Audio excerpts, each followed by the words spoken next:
The thunderclap did not come from the heavens, but from the grand piano in the drawing-room of Langley Court. It was the first Sunday of June, and in the elegant Wiltshire estate belonging to the Van Alden family, the evening air was heavy with an impending storm, both meteorological and otherwise.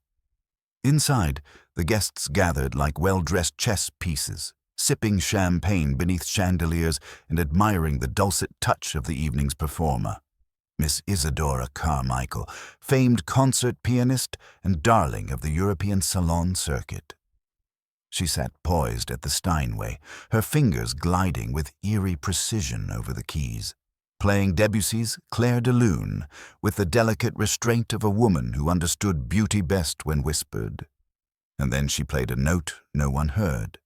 It wasn't missed, it was present, felt. Not silence, but something absent with intention. The shift in the room was almost imperceptible.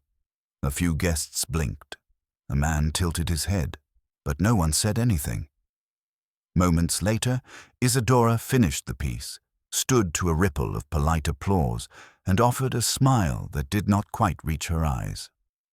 "Mesdames et messieurs," said Lady Arabella Van Alden, a tall, hawk-eyed hostess with a smile like a blade. "You have just heard the finest rendition of Debussy since the composer himself played it in Montmartre." Isadora bowed her head modestly.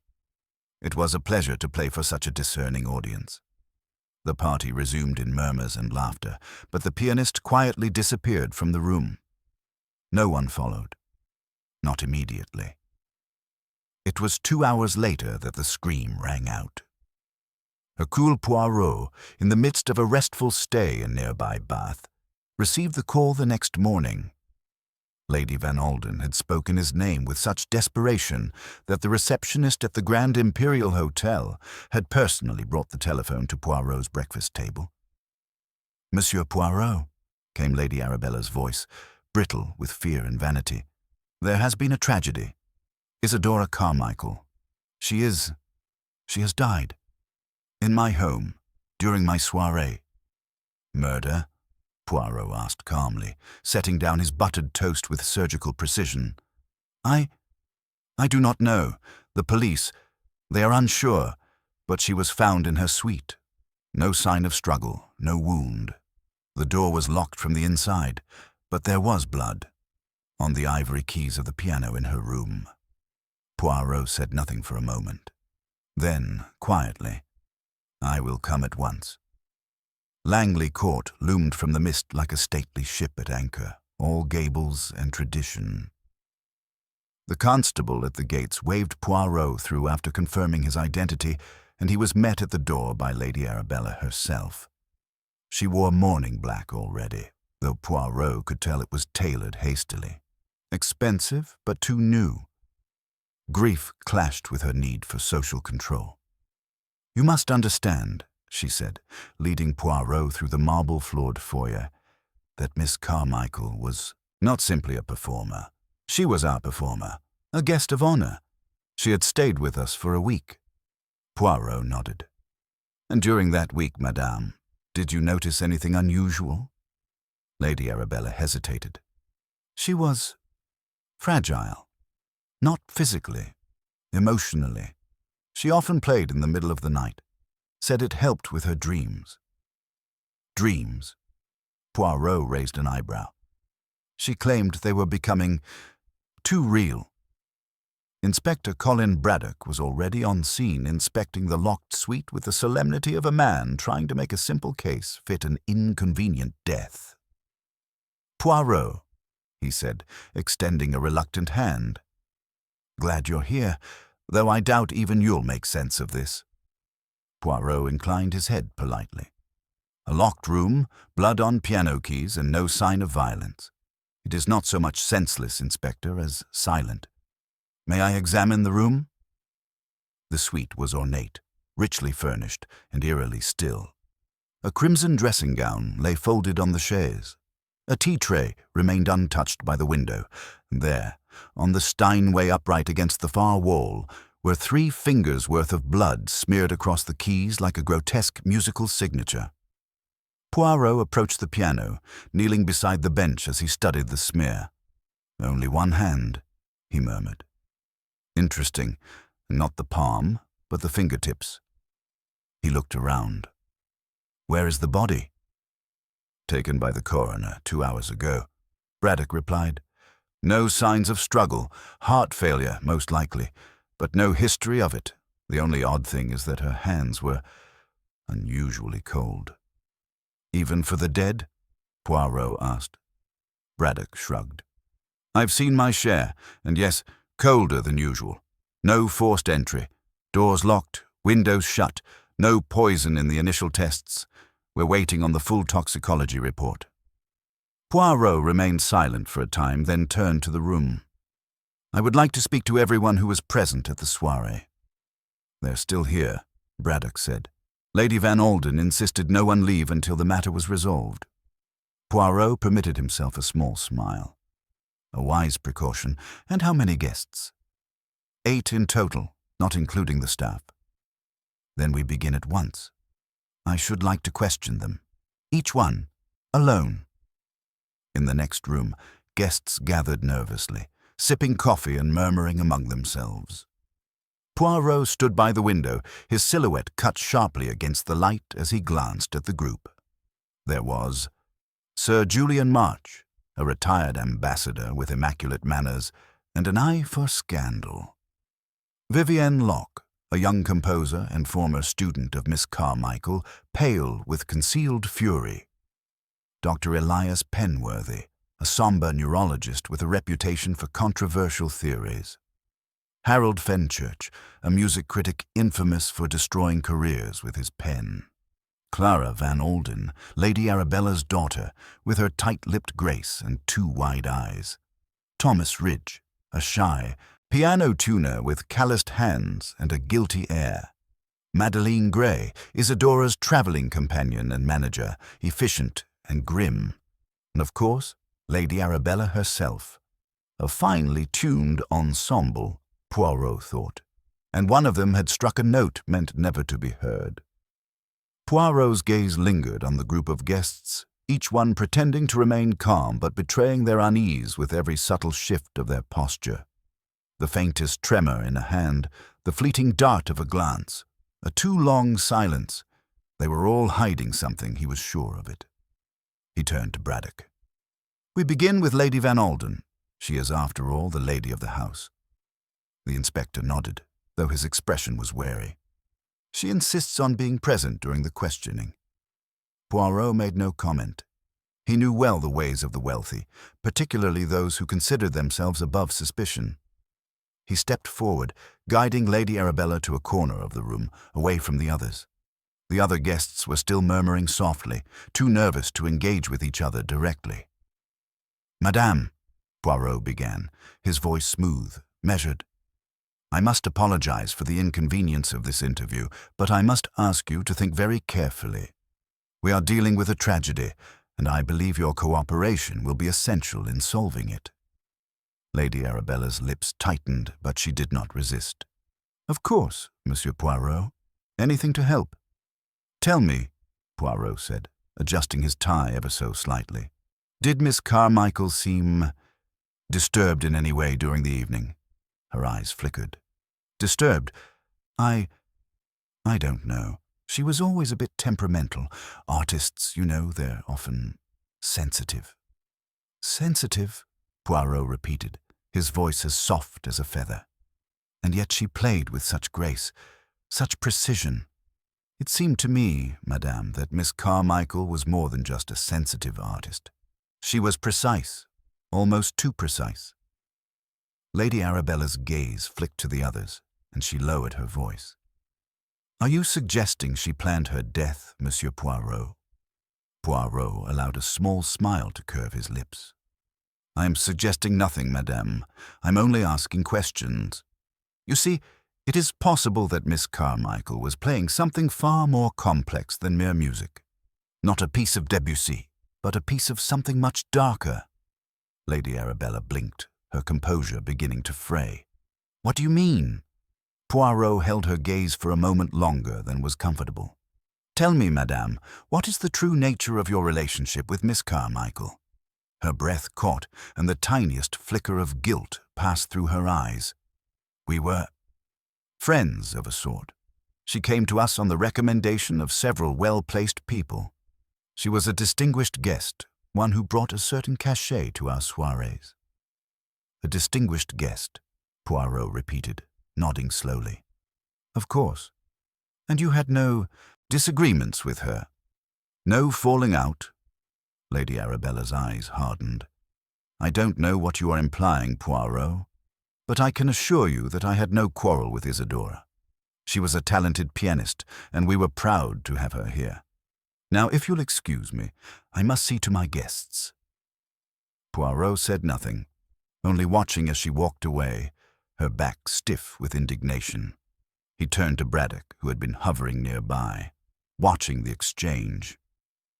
Nothing more to be learned here, I believe, Poirot said, a note of finality in his voice.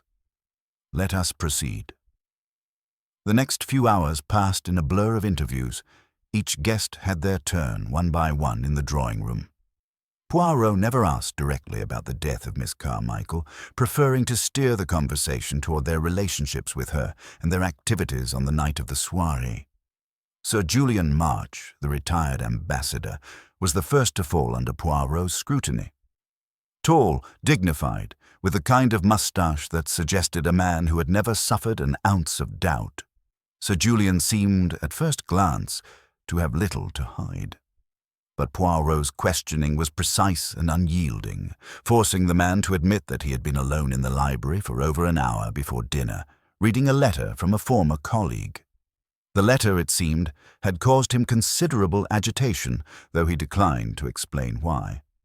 Poirot also noted Sir Julian's peculiar fondness for mentioning the absence of any discord at the gathering, as though the ambassador was trying to assure himself more than anyone else. After Sir Julian, Poirot turned his attention to Vivienne Locke, the young composer. Her emotions were far more visible as she sat stiffly in the chair, hands clasped tightly in her lap. Her eyes were red, as if she had been crying, but when Poirot asked about her connection to Miss Carmichael, her response was quick and dismissive. She was a rival, Vivienne said curtly. I admired her, yes, but I also resented her. She was everything I wanted to be but couldn't. Is that so? Poirot leaned forward, intrigued. Tell me, mademoiselle, did Miss Carmichael know of this rivalry? Vivienne hesitated, her lips pressed together in a tight line. She knew, she muttered. But she was the sort of woman who thrived on competition. She never would have admitted it, but I think she enjoyed knowing I was chasing her shadow. Poirot said nothing, watching the young woman closely as she fidgeted with her gloves. Her fingers twitched nervously, betraying her words. Was it guilt or anger? The two emotions were often twins in his experience. Next came Dr. Elias Penworthy, a man who spoke in slow, deliberate sentences, his dark eyes constantly flicking between Poirot and the door as though he feared being locked into the conversation forever. You're a neurologist, Dr. Penworthy? Poirot asked, choosing to focus on the man's profession. Yes, came the response, terse and precise. Then I must ask you, Doctor, what would you say of a person who claimed to hear music that others did not, who felt compelled to play such music as if in a trance? Dr. Penworthy's eyes narrowed slightly, and Poirot noticed the quick breath he took before answering. It's not unheard of, he said slowly, as if measuring his words. There are conditions, psychological or neurological, where the individual may experience auditory hallucinations. Some might believe they hear the music of the mind, but it's rare, and I suspect Miss Carmichael was not of that disposition. No, her mind was too sharp, and I believe she was in full control of what she did. Full control, Poirot echoed, and yet she played a note that was never heard. He paused, allowing the weight of his words to settle in the air. Perhaps the key to understanding this tragedy lies in what was not played. Dr. Penworthy stiffened. I don't follow. Of course you do not, Poirot murmured softly. But you will, in time. By the time Poirot reached the last suspect, the shy piano tuner, Thomas Ridge, the evening had already taken on the feel of a courtroom drama. Everyone had secrets. Everyone had something to hide, and Poirot was the only one who had yet to make his first move. Ridge, small and nervous, sat in the chair with his hands tightly folded in his lap. His eyes darted around the room, never quite meeting Poirot's gaze. "You were the one who tuned the piano," Poirot remarked, his voice calm but firm. "Tell me, monsieur, how often did you visit Langley Court before the soiree?" Ridge's voice was barely above a whisper. I come here once a week, sir, just to tune the instruments. Miss Carmichael. She asked me to tune the piano the morning of her performance." "Did she speak with you?" Poirot's eyes narrowed. "Was there anything unusual about her behavior?" Ridge shifted uncomfortably in his seat. She asked me to play the keys for her, sir. Just a few notes." "Ah, and what did she play?" Ridge licked his lips nervously. "She played a note. Just one. It was strange. I don't know how to explain it." Poirot leaned forward, his voice soft but piercing. "Go on, monsieur. Tell me what made the note so strange." Ridge swallowed. "It didn't sound like anything I've ever heard before. It was empty, like it didn't belong." Poirot sat back, his mind racing. The key, the silent note, it was more than just a mystery of sound. It was a clue. And with it, the investigation had taken its first step toward revealing the truth. Poirot's mind churned as he took in Thomas Ridge's words. The silence of the note, the very thing that had disrupted the tension of the evening's performance, was now revealed as something more than mere oddity. It was a deliberate act, an intended sound that existed only in the space between hearing and listening. But why? Why play a note that no one would ever truly hear? The silence of it haunted Poirot, for he was certain that it was not only a musical puzzle, but one with a deeper meaning. Was it a message? A clue hidden in the absence of sound? "Fascinating," Poirot murmured, turning to Ridge, whose nervousness had only deepened. "Tell me, monsieur, when Miss Carmichael asked you to play the keys, did she give any specific instructions? Did she express a particular emotion or state of mind?" Ridge shifted uncomfortably, his hands twisting in his lap. She seemed very focused, sir, almost as if she were trying to reach something. But she didn't say much beyond the request to play. Afterward, she seemed unsettled, like she was trying to shake off something, like she had seen a ghost. A ghost. Poirot's brow furrowed. A haunting suggestion, but of what? Was it the music? Or something more insidious, hidden beneath the veneer of her graceful exterior? "I see," Poirot said, his voice calm but probing. "And did you notice anything unusual in the way she played the piano that evening? Was she perhaps distracted during her performance?" Ridge nodded slowly, his voice barely above a whisper. "Yes, there was something about her hands. It was like she was playing, but not really. Like she was trying to force the music out, but it was too much for her." Poirot's eyes narrowed. "Tell me, monsieur, did you see her after the performance? Did she act differently than usual?" Ridge's eyes flickered nervously, and for a moment Poirot thought he might clam up altogether. But then Ridge spoke, his voice shaking. I didn't see her, sir. After the concert, I went back to my work, but I heard someone playing, late into the night. It wasn't Miss Carmichael's usual sound. It was strange, discordant, almost like she was searching for something." Poirot's mind raced. This was not simply a matter of a disgruntled artist, nor was it an act of spontaneous madness. This was a woman who had been struggling with something far beyond the realm of music or performance. She had been haunted by something, or perhaps someone. The note, Poirot thought again. It was the key, the silence of it. He turned to Braddock, who had been waiting quietly by the door, watching the exchange with the kind of detached patience Poirot had come to expect from the inspector. "I believe it is time we examine the piano," Poirot said. "There is more to this silence than meets the eye." The piano, still sitting untouched in the suite where Miss Carmichael had played her final notes, seemed to loom in the corner of the room, its ivory keys gleaming coldly in the dim light. Poirot approached it slowly, his fingers hovering just above the keys, as if the piano might reveal its secrets to him through the very air around it. "I trust you have examined it already, Inspector?" Poirot asked without looking up. Braddock gave a terse nod. "No signs of tampering, no traces of poison. The blood on the keys doesn't make sense. It's almost as if she bled from her fingertips without any injury." Poirot paused, his fingers hovering just above the keys, and then he exhaled, as if releasing a breath he'd been holding for far too long. "Ah, yes, the blood." He gently pressed down on a few of the keys, each note a soft, precise sound in the otherwise still room. His face was expressionless, but his mind was already running through the possibilities. "Inspector, do you have a handkerchief?" Poirot asked, his voice as soft as a whisper. Braddock seemed surprised by the request, but reached into his jacket pocket and handed over a neatly folded cloth. Poirot took it and carefully wiped the blood from the piano keys, his hands steady as always. When he was done, he studied the cloth for a moment, turning it over in his hands before handing it back to the inspector. "Not blood, I think," Poirot said quietly. "At least not in the way you suspect."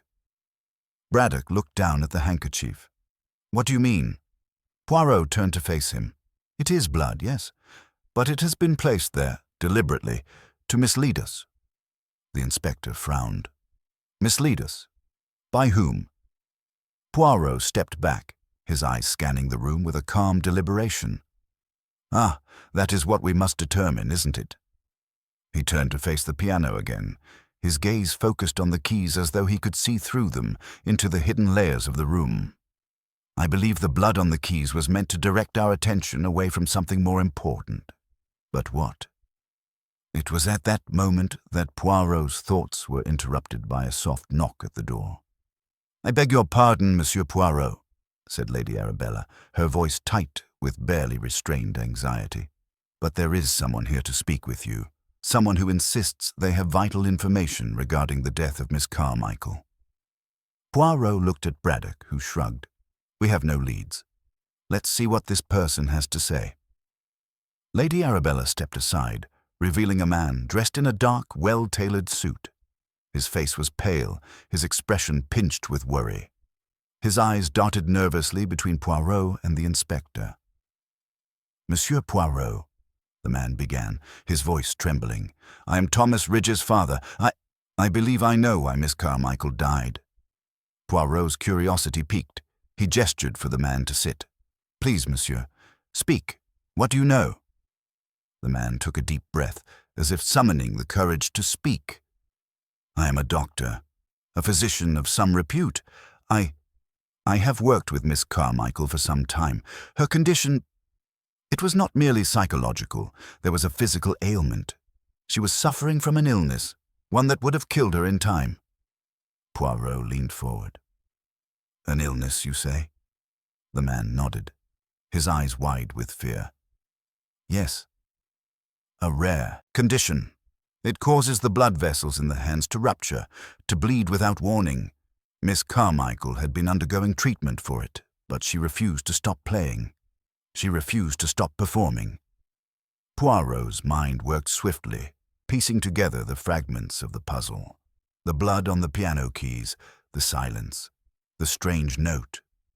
It was all beginning to make sense, though not in the way the man had imagined. "And how does this explain the note she played that night?" Poirot asked, his voice still calm but firm. The man's eyes darted to the piano. "It didn't make sense to me at first, but now I see. Miss Carmichael, she didn't play that note. She couldn't play it. Her condition? It robbed her of control over her own hands. She wasn't playing music that night, Poirot. She was reaching for it. Poirot's gaze hardened. This was not a simple case of illness. There was a deeper mystery here, a deeper motive. But the answer still eluded him. "And you are certain of this, monsieur?" Poirot asked, his voice barely above a whisper. The man nodded grimly. "She was searching for something, Monsieur Poirot. Something that was slipping away from her." Poirot stood silent for a moment, his fingers lightly tracing the edge of the piano. It was clear that the game was far from over. The silence of the note, the blood on the keys, the strange illness, it all pointed to something far darker than mere tragedy. But what was it? The pieces were falling into place, but the final image had yet to emerge. Poirot's fingers drummed lightly against the edge of the piano, the sound of each tap echoing in the otherwise quiet room. His mind was a labyrinth of possibilities, each more intricate than the last, but the answers were still eluding him. The doctor's revelation about Miss Carmichael's condition was, indeed, a new and disturbing piece of the puzzle. It suggested that her death had been a tragic accident, a cruel side effect of her illness. But Poirot was not convinced. No, there was something more to it, something that had been deliberately obscured by the narrative of sickness and grief. The blood, the silence of the note, and the strange behavior of the pianist, all of it seemed too perfectly designed to be an accident. It felt like a carefully crafted illusion, meant to hide the true cause of death. But who could have orchestrated such a thing? Who would benefit from Miss Carmichael's demise? He turned to the doctor, still sitting uneasily in the chair. The man's fear was palpable, his hands clasped tightly in his lap as if afraid to offer any more revelations. Poirot studied him for a long moment, then asked, his voice quiet but intense, "And you, Monsieur Ridge, what is your connection to Miss Carmichael beyond your medical treatment of her?" The doctor flinched slightly at the question, as though caught off guard by Poirot's shift in focus. I told you I've been treating her for some time. I've known her for several years." Poirot nodded slowly, but his gaze never wavered. "Yes, but there are many ways one can know a person. Tell me, monsieur, was there more to your relationship with her than just the doctor-patient dynamic?" The doctor's face flushed, and for the briefest moment, Poirot saw a flicker of something, guilt, perhaps, or fear in his eyes. It was enough to confirm Poirot's suspicions that there was more to the story than the doctor was willing to share. I may have been fond of her," Ridge confessed, his voice barely a whisper, "but I was her doctor, and I kept our relationship strictly professional. I never let my feelings get in the way." Poirot leaned forward slightly, his sharp eyes locking onto the doctor's. "Fond of her, you say? Was it a romantic fondness or something more complicated?" The doctor swallowed hard. I admired her, yes. She was an extraordinary woman, so talented, so beautiful. But I knew my place. I kept my feelings to myself. It was my duty to help her, not to involve myself emotionally. She had enough of her own troubles. Poirot's gaze remained fixed on the doctor, as though searching for some hidden truth beneath his words. "And did Miss Carmichael ever express any particular affection toward you, monsieur? Did she ever show signs of reciprocating your feelings?" Ridge shifted uncomfortably in his seat. "No, she never did. She was a very private person, Miss Carmichael. She kept her emotions close to her chest, even with those she trusted." Poirot considered this for a moment, weighing the doctor's words carefully. It was clear that Ridge's feelings were real, but whether they were unrequited, or whether they played some role in the unfolding tragedy, remained to be seen. "Very well," Poirot said, finally standing. "I think we have enough for now. Thank you, monsieur. Please do not leave town, as we may need to speak with you further." Ridge nodded quickly, rising from his seat and practically fleeing from the room, no doubt eager to escape the suffocating atmosphere of suspicion Poirot had so expertly created. The doctor's unease had not gone unnoticed, and Poirot's mind was already formulating the next step in his investigation. It was time to turn his attention to the other suspects. Later that afternoon, Poirot met with Lady Arabella and Miss Granger. The two women were seated in the drawing-room, exchanging polite but tense conversation.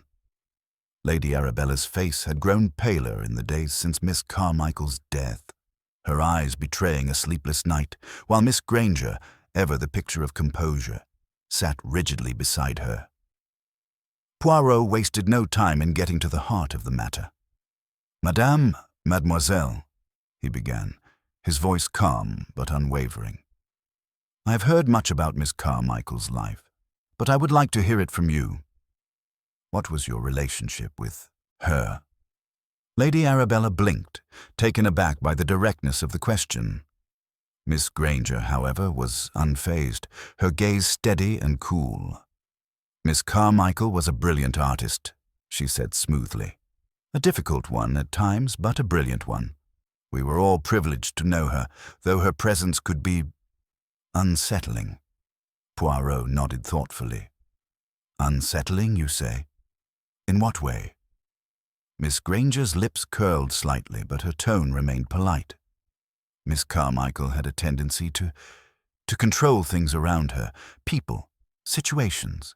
She was used to getting her way, and when she didn't, she became volatile.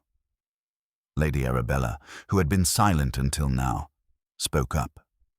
She wasn't always like that, though. When we first met, she was so kind, so generous with her time and talent. But something changed in her. I don't know what it was, but she became distant, cold. Poirot looked from one woman to the other, sensing the unspoken tension between them. It was clear that Miss Carmichael had affected both of them deeply, but in different ways. But had their feelings toward her been enough to drive them to murder? Or was there something else at play? Tell me, madame, Poirot said, turning his attention to Lady Arabella. Did you ever have any disagreements with Miss Carmichael? Any reason to feel betrayed by her? Lady Arabella hesitated before answering. Not in the way you think, but there was a time, a few years ago, when she tried to steal something from me. Poirot's eyes narrowed. Steal something? Lady Arabella's face flushed. It was my husband's affections. She flirted with him, teased him. It was cruel, really. I confronted her about it, and she laughed. She told me that she had no interest in him, but I never believed her. Poirot's mind raced, but he kept his expression neutral. This was a significant revelation. Was it possible that Miss Carmichael's relationship with Lady Arabella had become so strained that it led to murder? The idea was intriguing, but Poirot knew better than to make assumptions. There was more to uncover, and the truth was still just out of reach. And what about you, Mademoiselle Granger? Poirot asked, turning to the other woman. What was your relationship with Miss Carmichael?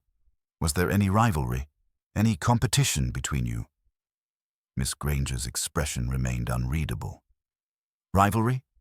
No, we were friends for a time, but as I said, she had her own way of controlling things.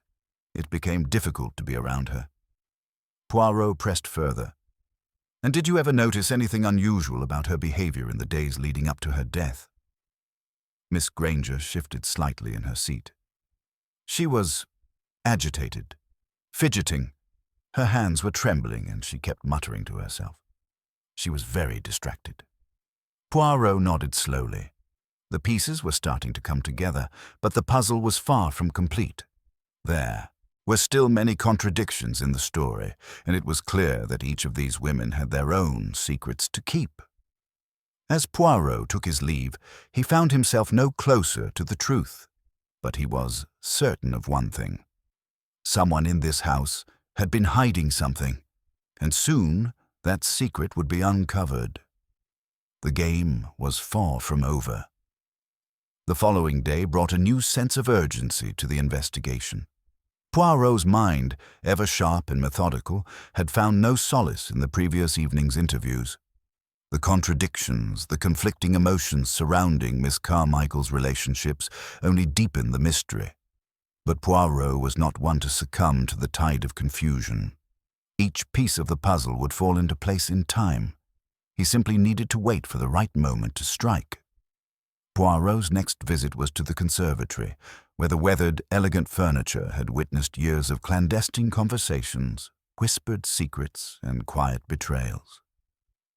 The light filtering through the glass ceiling cast long, pale shadows on the floor, and the faint scent of roses hung in the air.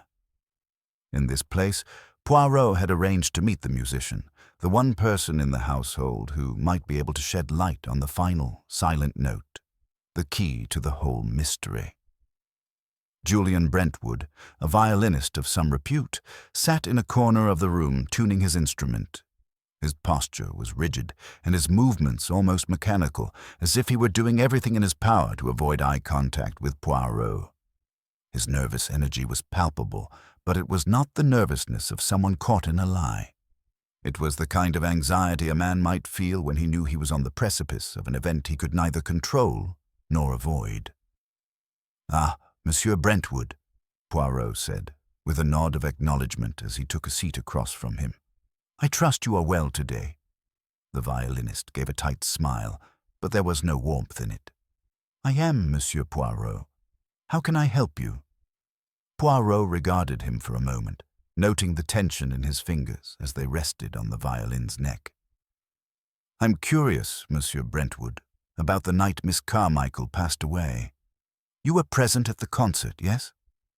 Brentwood's hand froze for a brief second before he resumed tuning his instrument. "Yes, I was," he answered, his voice barely above a whisper. "I played the violin in her ensemble. It was supposed to be a special night." "And yet," Poirot said, his voice growing ever so slightly more insistent, "you played a silent note." Brentwood's eyes flickered with alarm, though he quickly masked it with a forced nonchalance.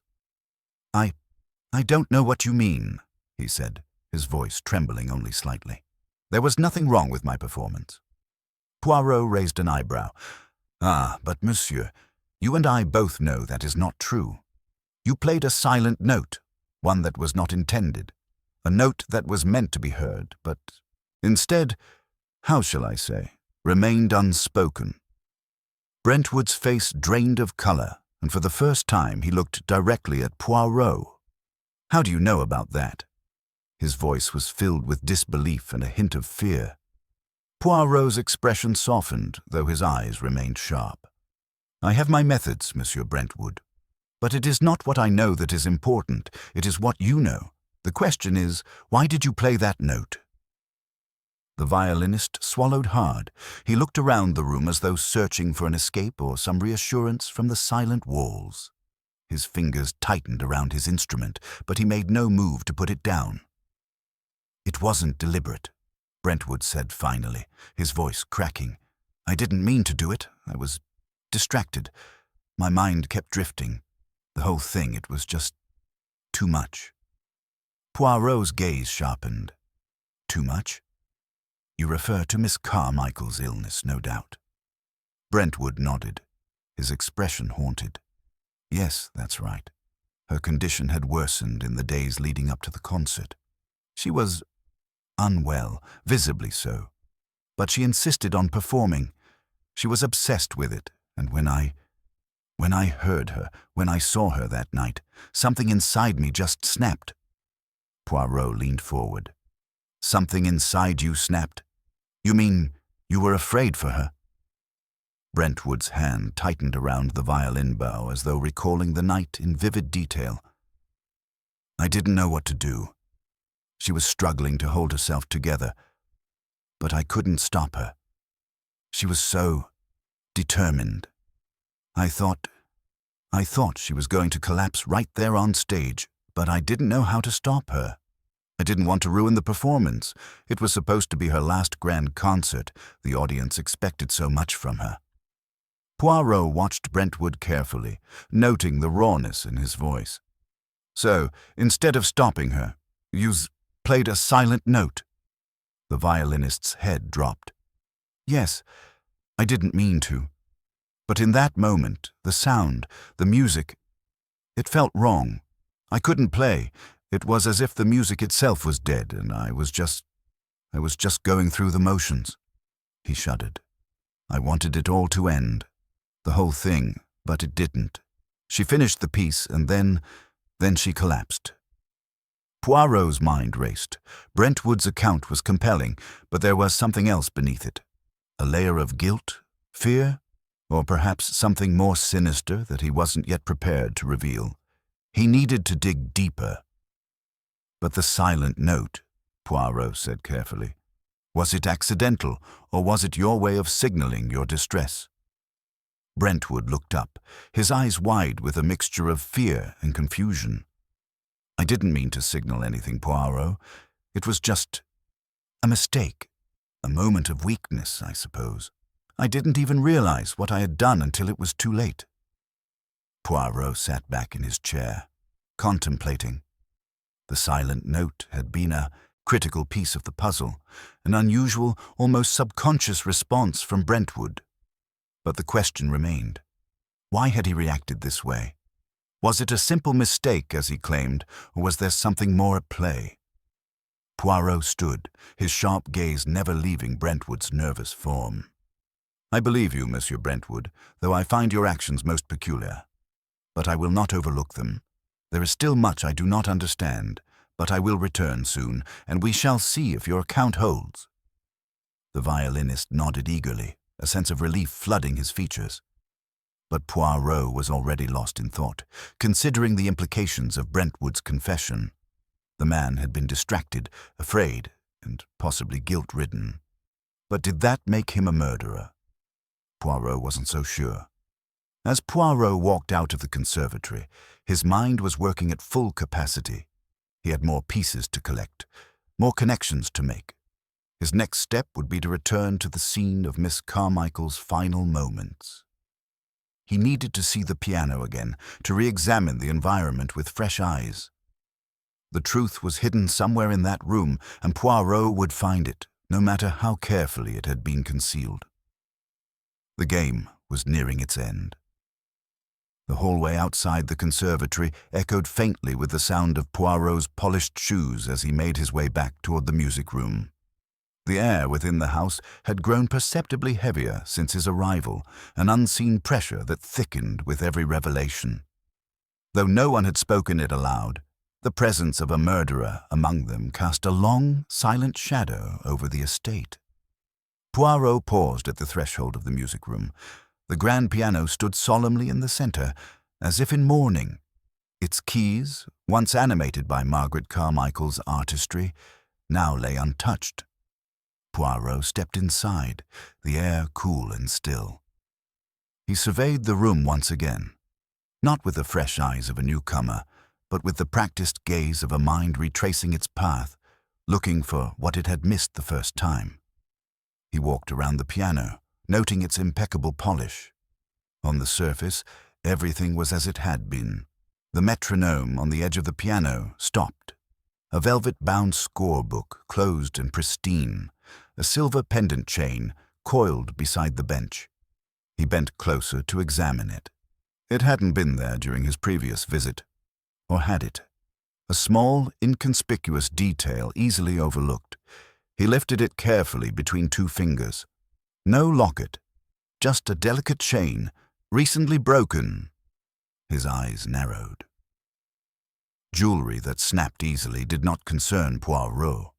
But jewelry found in the exact spot where a woman had collapsed from an apparent seizure and was later found to have died of poisoning that, he noted.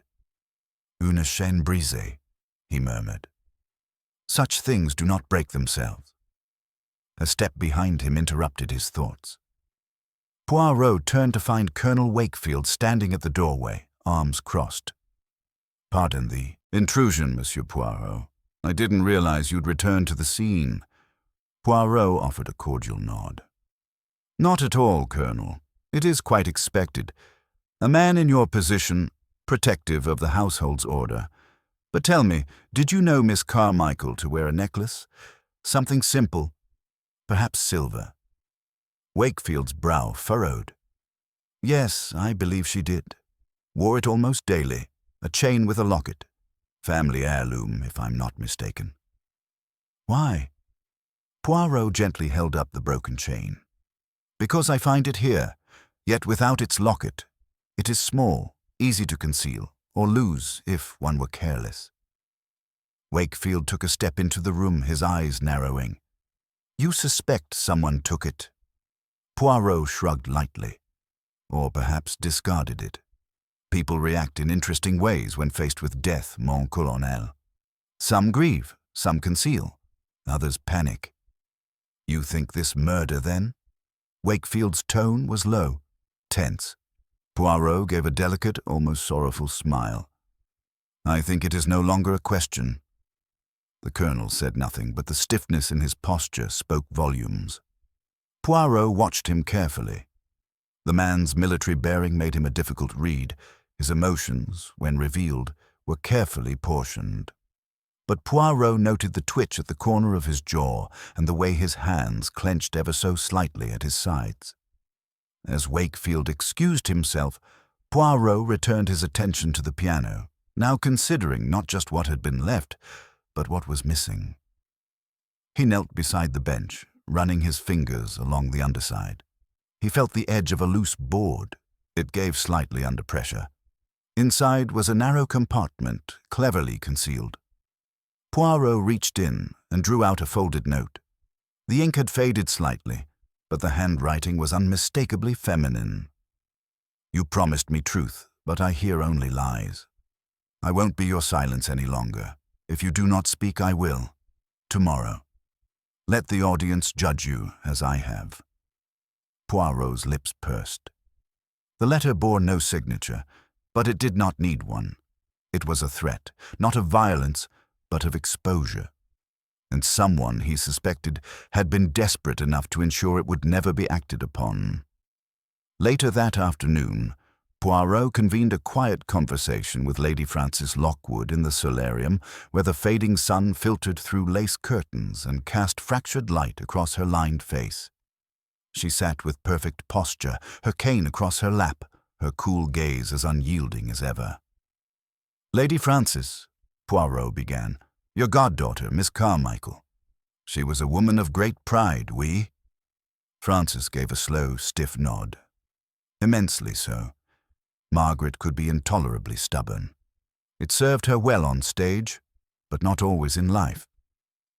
And secrets, madame? Was she in possession of any? A flicker of disdain crossed the woman's expression. We all have secrets, Monsieur Poirot. Hers, if she had them, were hers to keep. Poirot inclined his head. Just so. And yet, secrets have a tendency to reveal themselves in time, especially when one intends to unveil them publicly.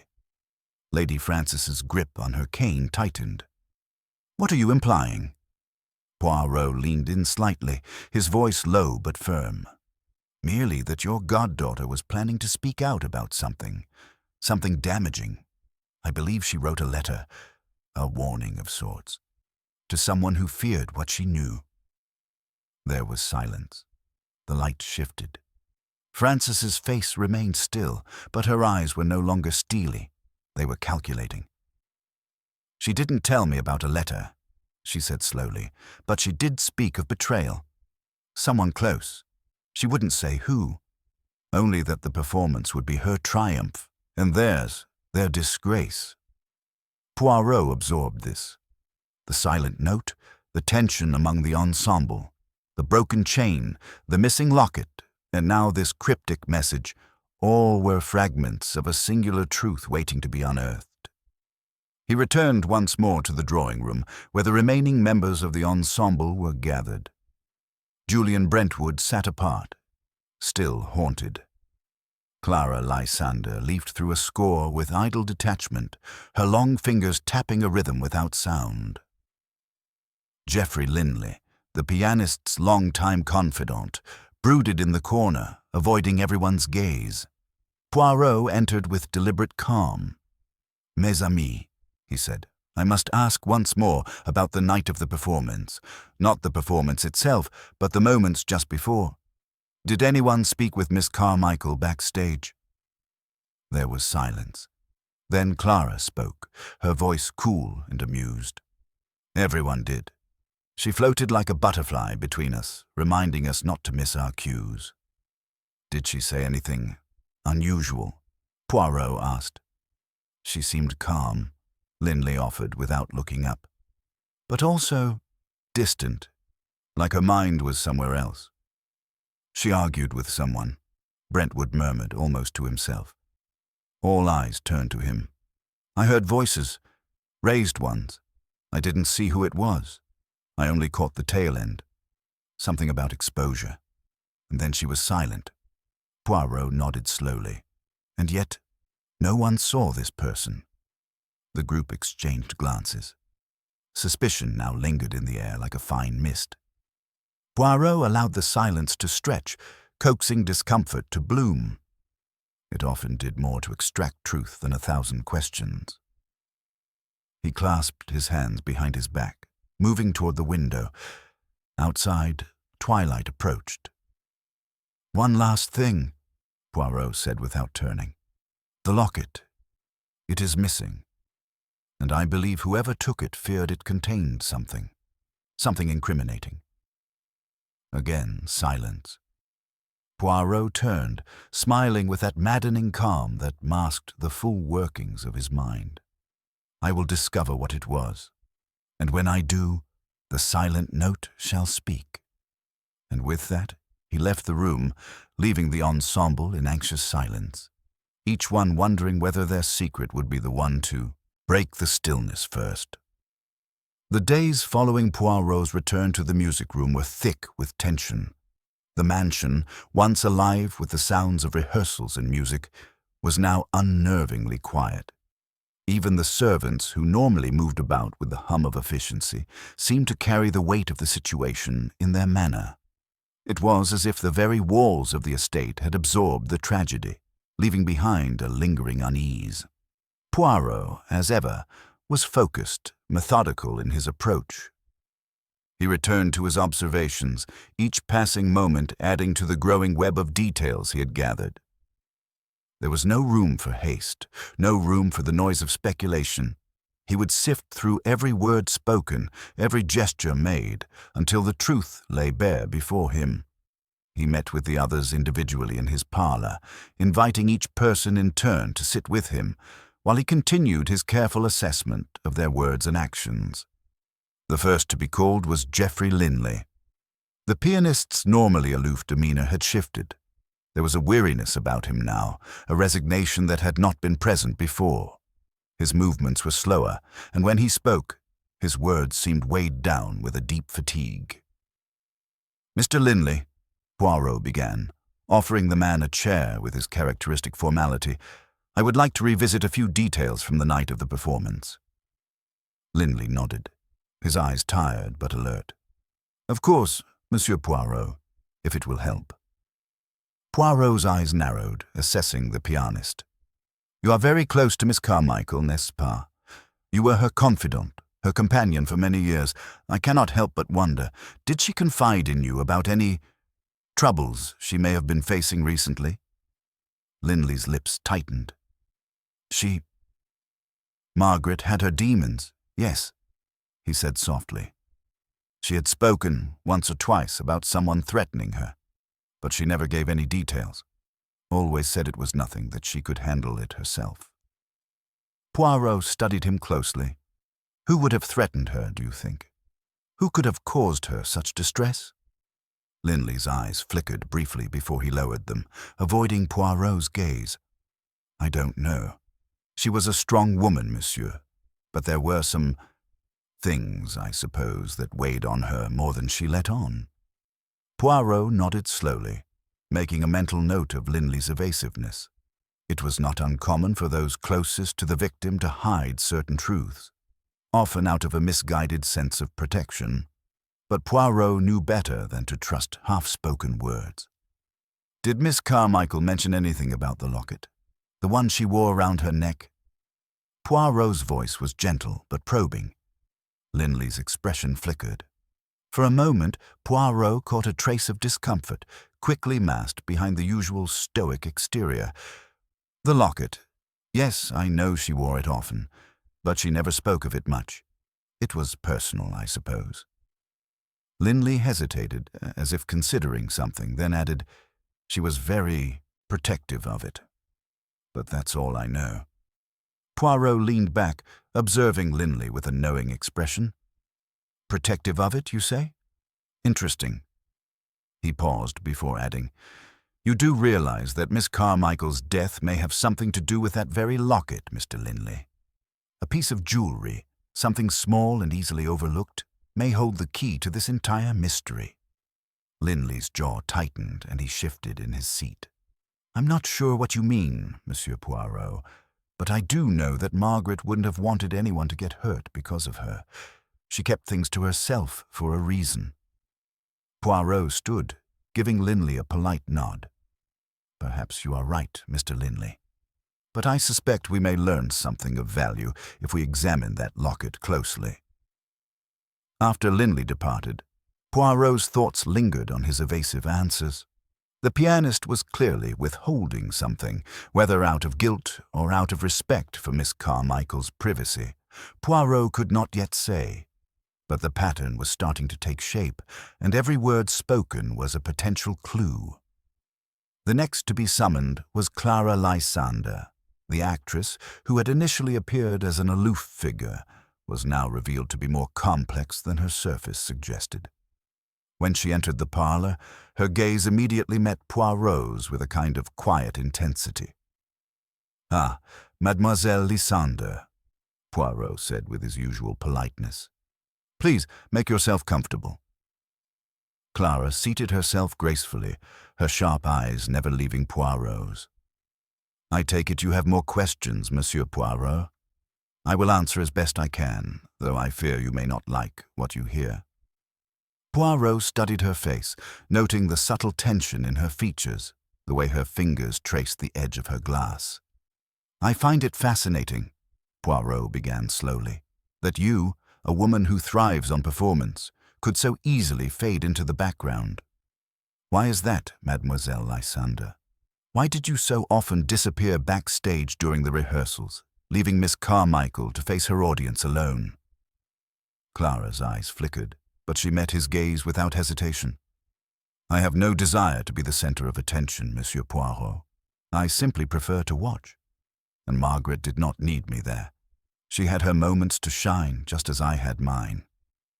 But surely you must understand," Poirot continued, his voice growing more insistent, "that Miss Carmichael had a reputation for being fiercely independent.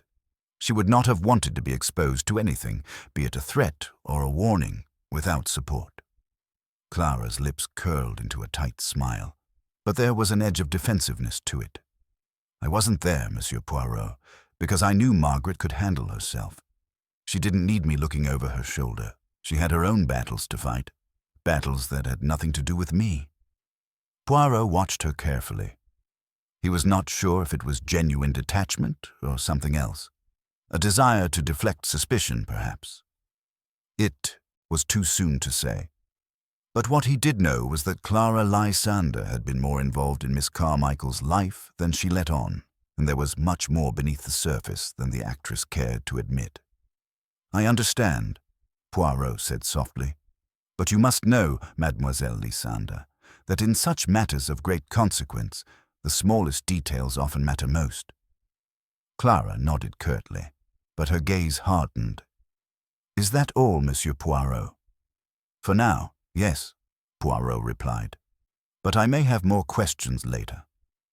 Clara rose from her seat, her composure never wavering. "I will be here, as always."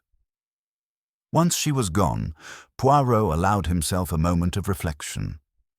Clara's responses had been evasive, yet pointed. There was something in her detachment that suggested a deeper involvement in the unfolding drama. She may have hidden behind her own calculated performances, but Poirot knew better than to take her at face value. The investigation was beginning to take shape. Each piece, no matter how small, was leading him closer to the truth. He could feel it now, a tightening, a pulling thread that would soon unravel the entire mystery. But there were still many questions to answer and many shadows left to pierce. In the coming days, Poirot would return to each of the suspects, asking the same questions, testing their reactions. He would continue to press on, following his instincts, trusting his little grey cells to guide him through the maze of deception. The murderer was out there, hiding in plain sight, but Poirot was closing in. The endgame was approaching, and Poirot had no intention of letting it slip through his fingers. The days that followed Poirot's interviews were marked by a palpable tension that seemed to seep into every corner of the mansion. As he continued to observe the behavior of the remaining suspects, a sense of quietude enveloped the estate. The once bustling music room was now silent, its grand piano standing as an unspoken testament to the tragedy that had unfolded there. Poirot had learned much, but there were still so many pieces to the puzzle, each one carefully hidden, each one carrying its own weight of secrets. The clues were coming together, but the final revelation still eluded him. The one thing Poirot knew with certainty was that this was not a simple crime of passion. No, this was something far more intricate, something designed with meticulous precision. He found himself drawn again to the locket, that small but significant item. The more he pondered it, the clearer it became that it was the key to unlocking the mystery. Yet no one had spoken of it with any clarity, and each of the suspects seemed to be evading questions about its importance. It was late in the afternoon when Poirot, accompanied by Hastings, returned to the music room for yet another round of observations. The room felt colder now, the grand piano standing like a silent sentinel in the corner, as if guarding its secrets. "Mon ami, I am convinced there is more to this locket than meets the eye," Poirot remarked, his eyes scanning the room for anything out of place. "Each of these people has their own story, their own motives, but the locket, the locket, it is the thread that connects them all. We must find it." Hastings, always eager to assist but still grappling with the nuances of Poirot's logic, looked around the room, his brow furrowed in thought. "You think one of them took it, Poirot?" Poirot nodded slowly, his eyes gleaming with a quiet certainty. "Indeed, Hastings, it is not just a piece of jewelry. It is a symbol of something far greater, and that is why it must be found." At that moment, the door to the music room creaked open, and Geoffrey Linley stepped inside. His face was drawn, his eyes shadowed by the weight of the past days. He stood there for a moment, as though unsure of his place, before he slowly approached Poirot. "Ah, Monsieur Linley." Poirot greeted him, his tone measured but polite. "You are still here, I see." Linley nodded, his gaze flickering nervously. "I couldn't bring myself to leave, Monsieur Poirot. Not after what happened. Not after her death." He paused, swallowing hard. "I wanted to speak to you, to apologize, if I may, for what I said earlier about the locket." Poirot's interest piqued, and he motioned for Linley to sit. "Please, Mr. Linley, speak freely. What is it you wish to say?" Linley sank into a chair, his hands gripping the armrests. "I was lying," he admitted, his voice hoarse. "I didn't tell you the truth about the locket. He stopped himself, as though unsure of how to continue. "It's not just something she wore. It was a gift, a very special gift, from someone she loved dearly. But she was afraid of it, Monsieur Poirot. She never told me who gave it to her, but I knew it held some dark memory. I should have told you that before. I was trying to protect her, but I should have known better." Poirot's eyes narrowed, his mind working at full speed. "A gift, you say? From someone she loved? Tell me more, Mr. Linley. Who exactly was this person?" Linley hesitated, his fingers twitching nervously. "I don't know, monsieur. She never said, but it was clear that the locket meant something to her, a secret, something she kept hidden from everyone. I never pressed her for details. I should have, but I didn't. I didn't want to intrude." Poirot leaned forward, his gaze piercing.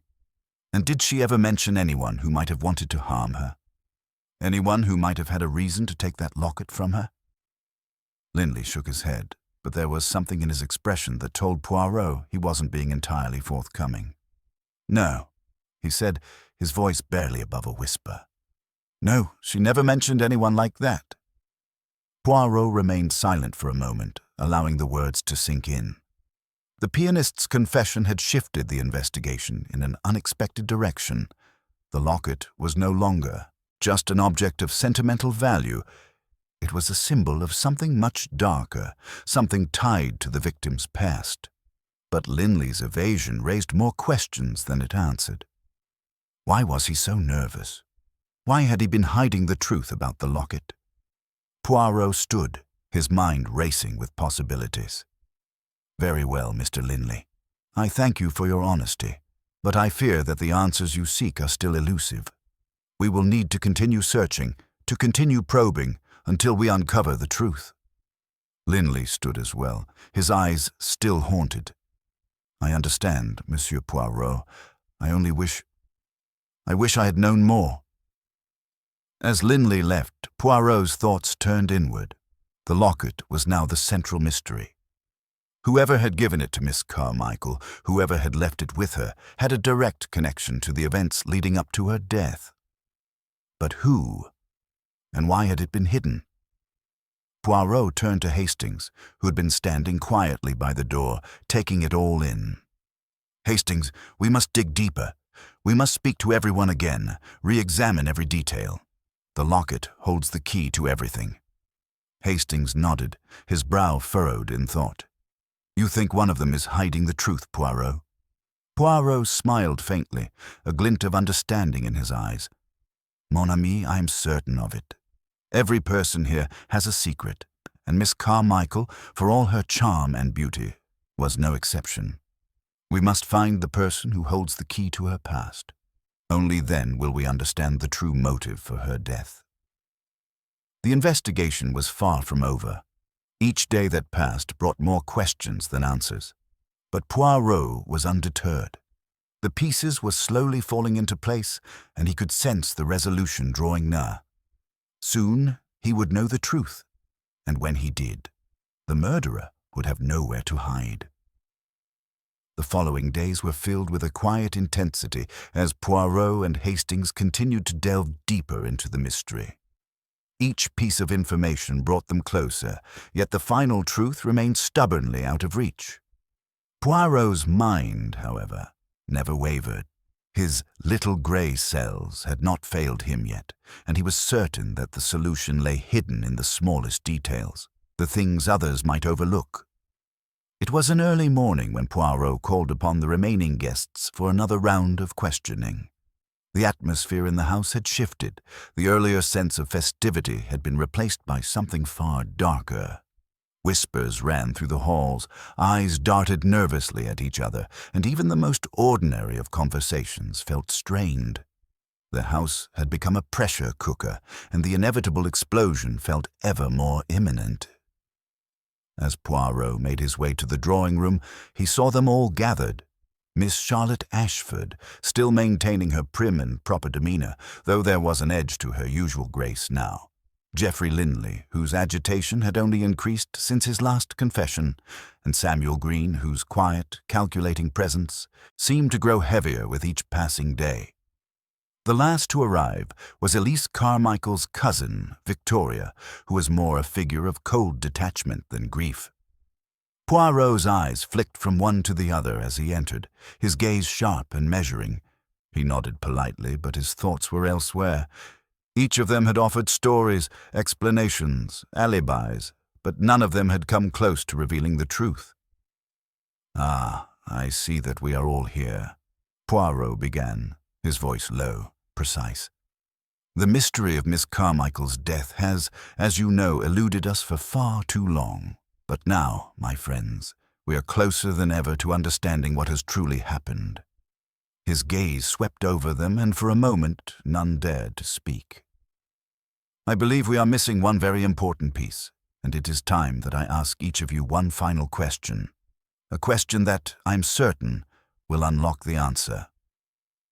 There was a collective shift in the room, a subtle tension in the air.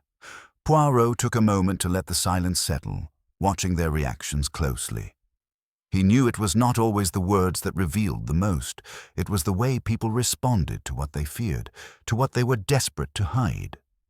I've asked each of you about the locket, and yet it is clear to me that we have all misunderstood its significance.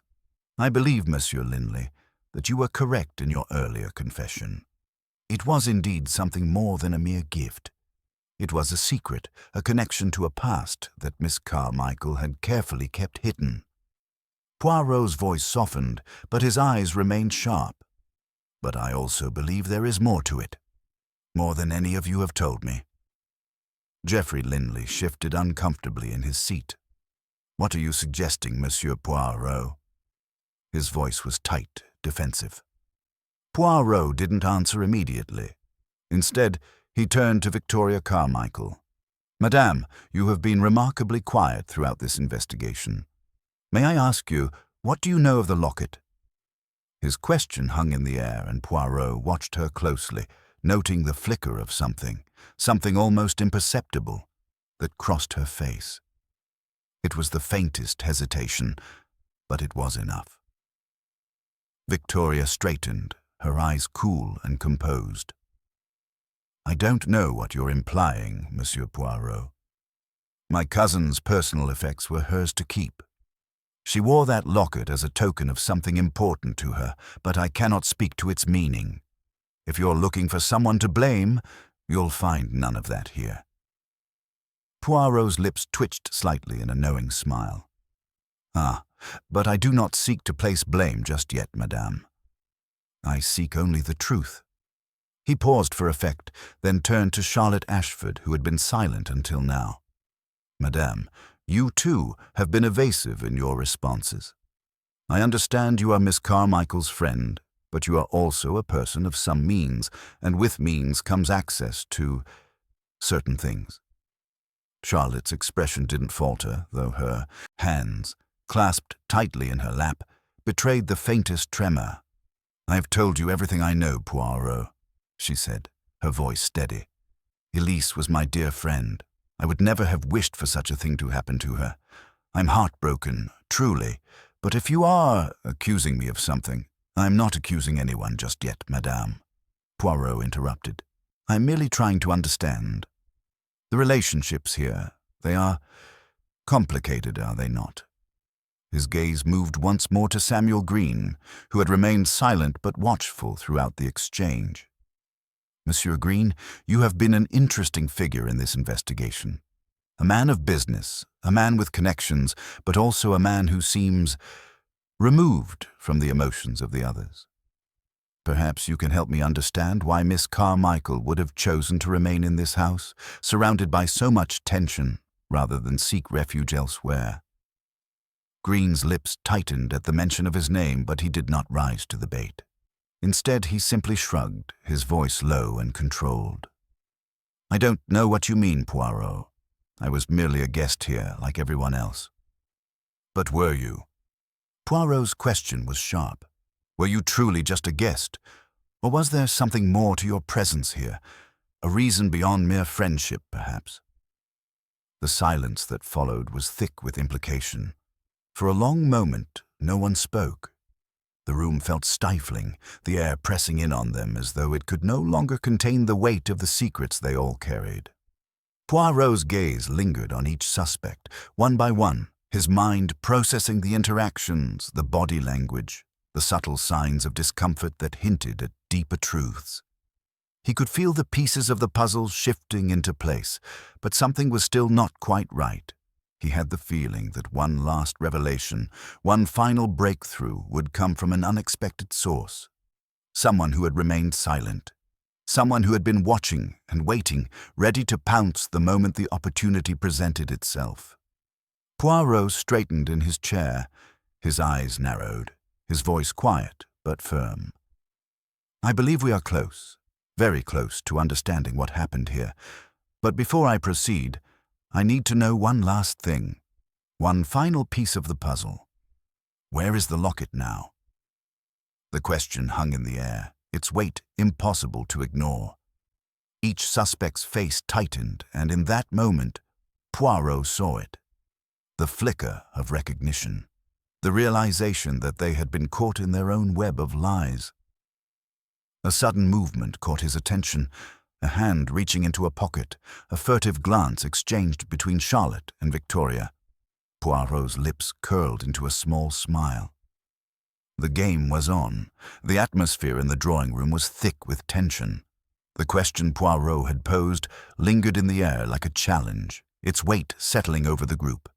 The faces of the suspects were drawn tight, each expression a mixture of suspicion and fear. For a moment, no one moved, as though the very question Poirot had asked had frozen the room in place. Charlotte Ashford, who had been clutching her hands tightly in her lap, seemed to exhale slowly, her breath audible in the heavy silence. Her eyes flicked nervously towards Victoria, but she quickly masked her reaction. Victoria, for her part, seemed unnervingly composed. Her lips remained pressed together in a thin line, though there was something in her posture, something in the stillness of her gaze, that made Poirot's instincts flare. A subtle shift, but a shift nonetheless. Poirot watched them both carefully, his sharp eyes noting the slightest twitch in their expressions. He knew that this was the moment he had been waiting for, the crack in their facades, the tiny opening where the truth would bleed through. The locket. That single object had been the key all along, but its whereabouts now seemed to hold the key to the entire mystery. "You see," Poirot continued softly, his voice as calm as ever, "it is not simply the locket that matters, but rather the understanding of why it was important to Miss Carmichael. A gift, a token of affection, yes, but also something that linked the past to the present. A link, you see, that perhaps one or more of you did not want anyone to uncover." Charlotte's mouth parted slightly, but she said nothing, the muscles in her throat constricting as if she were about to speak but couldn't find the words. Victoria, too, remained silent, though her eyes flickered toward the door as if seeking an escape. Samuel Green, who had been quiet since Poirot's last remark, was now leaning forward slightly, as though willing the others to break their silence. Poirot's gaze slid over him once more. Green's composure was still intact, but there was something in his eyes now, something almost calculating, as though he were considering something carefully before deciding whether to act on it. Poirot made a mental note of it, but turned his attention back to the two women. "Madame Ashford, I do not believe you can help yourself any longer," Poirot continued. "You have seen your companion's reaction, and you know that I am not mistaken. It is only a matter of time before you, too, will reveal the truth." Charlotte's face hardened at the insinuation. "I don't know what you mean, Monsieur Poirot," she replied, her voice tight, though she seemed to be struggling to maintain her calm. "You've heard everything I've said. I'm telling the truth." Poirot's lips quirked into a faint smile, though his eyes remained piercing. "Ah, but you see, my dear Charlotte, it is not the words you speak, but the actions you take, or rather, the actions you refuse to take, that reveal the truth. You're playing a game, but I've already seen the moves you make before you even play them." At this, Charlotte's eyes narrowed, and Poirot could tell that her patience was beginning to wear thin. But just as she was about to retort, it was Victoria who broke the silence. "I've had enough of this," she said, her voice steely. "You accuse us of lies and deceit, yet you have no proof. You think we don't know what you're doing, drawing us all into your trap of suspicion and half-truths. Well, I refuse to be a part of it anymore." Poirot's gaze shifted toward her, his calm expression never wavering. "Ah, Madame Carmichael, you misunderstand me," he said, his voice low and precise. "I do not accuse anyone. I seek only the truth, but I do believe that the truth, much like the locket, has been hidden from me for far too long. So I ask you once more, where is the locket?" Victoria's mouth tightened further, her posture growing even more rigid. "I told you, I don't know." Poirot regarded her for a long moment, his expression unreadable. Then, without another word, he stood and moved toward the door.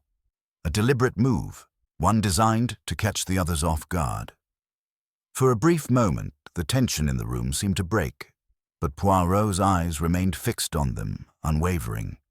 The silence stretched on, taut and brittle, and then, without warning, the faintest sound echoed through the room, a soft, nearly imperceptible click. Poirot's head snapped back toward the source of the noise, his eyes narrowing immediately. It had come from the direction of the fireplace. He moved quickly, too quickly for anyone to protest, and reached the small wooden panel hidden within the ornate mantel. With deft fingers, Poirot slid it open, revealing a narrow compartment. His hand hovered over the space for just a moment before he pulled out a small object wrapped carefully in velvet. The locket. "Ah," Poirot said softly, his voice a mix of satisfaction and quiet triumph. "It seems I've found what I was looking for." The room erupted into a tense silence. Charlotte's face had gone pale, her mouth parted in shock, while Victoria's expression seemed almost guilty. Poirot turned the locket over in his hands, studying it with the same intensity he had shown in all of his observations. He could feel the weight of the moment bearing down on him, the culmination of all his efforts converging in this single discovery. The others said nothing as Poirot examined the locket, his fingers brushing over the intricate details of the design. There was no mistaking the delicate craftsmanship, the way it seemed to hold something much more precious than mere gold or gems. And as he held it, Poirot realized that it was not just the physical object that held significance, but the key it provided to understanding the larger picture. He turned to face them, his expression calm but firm. "You see," he began, his voice steady, "this locket is not simply a keepsake. It is a message that connects everything. It is the link between Miss Carmichael and someone else in this room." Charlotte's breath caught in her throat, and Victoria's face flushed. Poirot's gaze flicked between the two women, then back to Samuel Green, whose quiet intensity had not wavered for a moment. "Who else?" Poirot asked softly. "But someone with deep ties to Miss Carmichael would have hidden this locket. Someone who knew its value, not in terms of money, but in terms of a secret that could ruin lives if it were ever uncovered." The silence was deafening, and Poirot could almost hear their thoughts as they frantically scrambled to come up with an answer. But there was no evading the truth now. The locket had been hidden for a reason, because it was the final piece that completed the puzzle. Poirot took a step forward, his voice low but powerful as he finally spoke the words that had been building in his mind for days. The locket was hidden by someone who feared the truth would come to light. It was hidden by someone who knew Miss Carmichael's past, someone who wanted to bury it, to erase the connection. He paused, letting the weight of the moment settle over them. "And now," Poirot said, his voice filled with quiet certainty, "the person who hid it is the person who killed her." The room was still as death. The words Poirot had spoken hung in the air like a suffocating fog. No one moved, no one dared to break the silence that enveloped the room. All eyes were fixed on the small, delicate locket in Poirot's hands, as though it held the very key to life and death itself. The weight of his accusation seemed to crush the remaining air from the room, and for a moment the only sound was the slow ticking of the grandfather clock in the corner. Charlotte Ashford was the first to stir, her lips trembling as she slowly rose from her seat. You cannot be serious," she stammered, her face pale with shock. "How dare you accuse me of—" Poirot raised a hand, silencing her. "I accuse no one, Madame Ashford," he said calmly. "I state only that the truth is before us, and it is you who must come to terms with it." Victoria Carmichael, who had been eerily silent until now, broke her composure. Her eyes darted towards the door, then quickly back to Poirot, as though considering an escape. The guilt in her expression was unmistakable now. She had been playing the game, perhaps for far longer than anyone had known. But Poirot's calm, measured voice shattered her defenses. You are mistaken if you think you can run from this, Madame Carmichael, Poirot continued, his voice unwavering. The locket, as you well know, is more than just a token. It is a key to a truth that you have tried to bury, tried to hide from all of us. The words seemed to sink in, and Victoria's shoulders slumped, her head hanging low. I didn't mean for it to go this far, she whispered, her voice barely audible, laden with regret. Poirot did not take his eyes off her. He did not need to speak further. He knew now that she had already confessed in her heart, but he would not let her off so easily. Explain yourself, madame. What is this truth you speak of? Charlotte flinched at the sound of Poirot's question, as though each word was a dagger to her already fragile composure.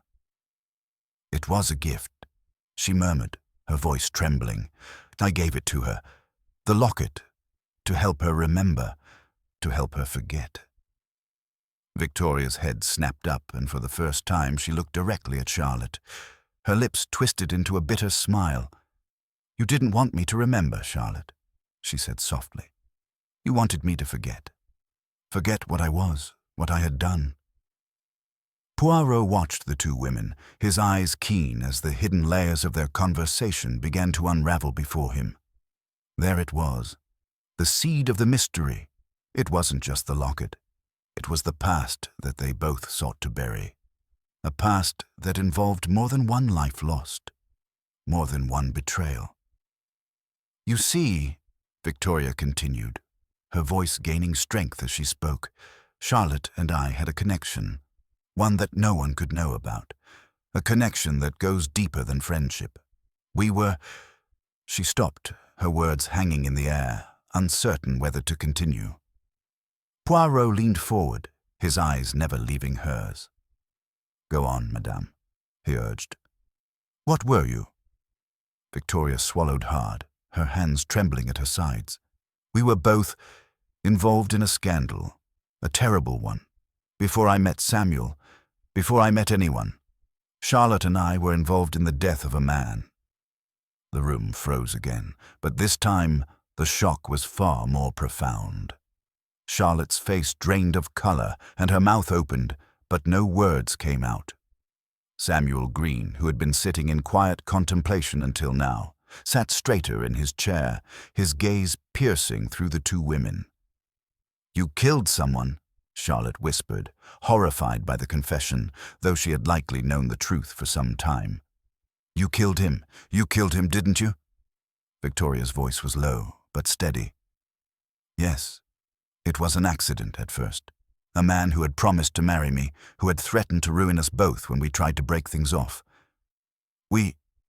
She stopped, shaking her head. We didn't mean for him to die, but he did, and Charlotte helped me cover it up. Poirot, ever the observer, took in every word. He felt the truth beginning to fall into place, piece by piece, but he needed to hear it all. He needed to know why this dark secret had come to light now, after all these years. And then what happened? He asked, his voice low and steady, giving them the space to confess fully. We buried the body, Charlotte whispered, her voice shaking. We buried it, and no one ever found him, not until now.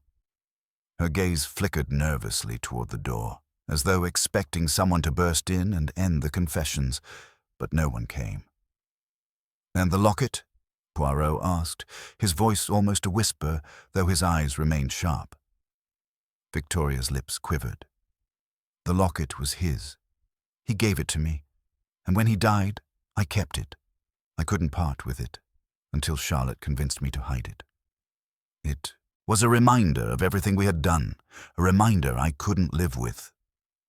Charlotte stood up suddenly, her face filled with guilt, yet her hands were clenched at her sides in defiance. I didn't want to hurt anyone, she said, her voice breaking, but I couldn't let the past haunt us forever. It was the only way to make it stop. Poirot remained silent for a moment, letting the gravity of the confession settle over them all. Then, as though a weight had been lifted from his shoulders, he finally spoke. So, you feared the truth would come out all along, and in your desperation to protect yourselves, You resorted to hiding the key to your past. You believed it would keep you safe, but it has only led to more tragedy." A long silence followed his words, broken only by the occasional uneasy shift in the room. Charlotte's tears had dried, and Victoria stood frozen, her body rigid. Samuel Green, who had been a bystander for most of the conversation, finally broke the stillness. "This isn't over, is it?" he asked, his voice almost a whisper, but edged with a trace of warning. "You think you've solved everything, Poirot, but you haven't. You're missing something." Poirot turned to him slowly, his expression unchanged. "Explain yourself, Monsieur Green." Green's eyes darkened, his voice lowering as he spoke. "You think this is just about a locket, about some dead man from the past. But there's more to it. You see, there's something you don't know, something that makes all of this much more complicated." Poirot's eyes narrowed. "Go on," he said. Green leaned forward, his face tight. "The man who died, he was my brother." The room fell silent once more. The revelations were coming faster than anyone could process. Samuel Green's confession had added yet another layer to the mystery, but now the question was, what was his involvement? What role did he play in all of this? Poirot, never one to be startled, simply nodded thoughtfully. "I see," he said. "Then we must examine every detail once more. The truth is far from simple, and the connections go deeper than any of us have realized." And with that, the final pieces of the puzzle began to shift into place. Yet Poirot knew there was one more piece, a key detail that had yet to be uncovered. Samuel Green's revelation hung heavy in the room, its weight greater than anything Poirot had anticipated. His mind whirred as he mentally retraced every step of the case, every movement, every gesture, every word spoken. The mystery had become more tangled with each confession, yet there was still a thread to be followed. The pieces of the puzzle were there, but something still felt off, as though the final piece had been buried beneath layers of deception. For a moment, Poirot allowed the silence to stretch, observing the reactions around him. Victoria and Charlotte stood motionless, both consumed by the gravity of the truth now exposed. Samuel, however, seemed to expect this moment of realization. His eyes, darkened with something more than grief, flickered with what could only be described as a dangerous calm. Poirot's gaze never left Samuel's face as he spoke, his voice calm and measured. "Monsieur Green, you say this man, the one who died, was your brother. I must ask you, how does that change the story? You were not a part of this until now, were you?" Green's lips curled into a thin smile, though it was not one of triumph. It was more of a bitter acceptance. "It changes everything, Poirot. You see, the truth is more complex than you know. I wasn't just a bystander, as you thought. I knew about Charlotte and Victoria's involvement from the very beginning.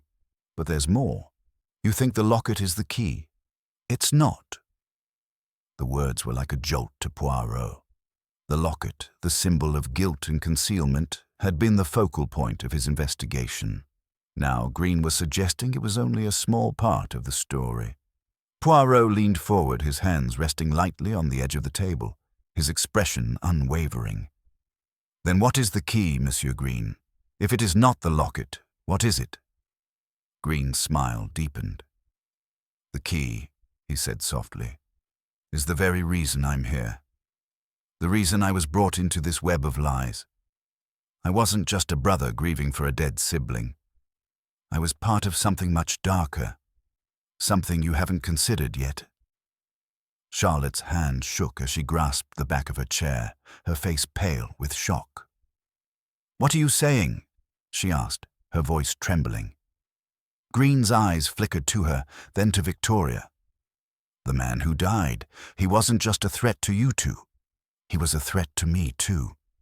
You see, he was blackmailing me. I had no choice but to silence him." The room felt colder. It was as though a shadow had been cast over them all, one that would never lift. Poirot remained perfectly still, his mind working swiftly, piecing together the details. This confession had shifted the entire case yet again, but it did not yet explain everything. There was something more Green wasn't saying, something crucial that remained just beyond the edge of the mystery. You see, Green continued, he knew about my investments, about my connections in the business world.